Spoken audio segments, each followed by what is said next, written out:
بریم از مردم بپرسیم ببینیم با 300,000 تومان میتونن یه هدیه خوب بر مامانشون بخرن یا نه.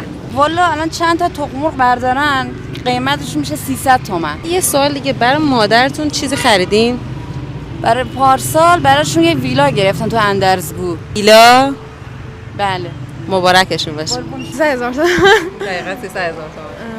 به نظرم یه شاخه گل بگیریم سنگین‌تره. کلاً کنسل. من خودم رفتم کافه اومدن 400 تومن هزینه کرده.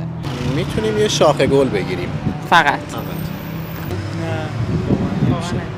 یه ساندویچ چیزی. دوست داری به مادر الان یه زنگ بزنی یه جمله بهش بگی؟ آره من که 24 زنگ میزنم. سلام مامان جان، خوبی؟ سلام میلاد. قربونت فدات شم. خواستم روز مادر رو به تبریک بگم. قربونت، خیلی دوستت دارم. قربونت تو من بشم ایشالله. فدات شم. از من راضی هستی؟ طبق معمول الان گریه میکنی ها؟ خداحافظ. بله چرا که نمیشه. بیایم بهتون چند مدل خوشگل معرفی کنم. این کارمون که خیلی خوشگله، منم عاشقشم. 150 تومن.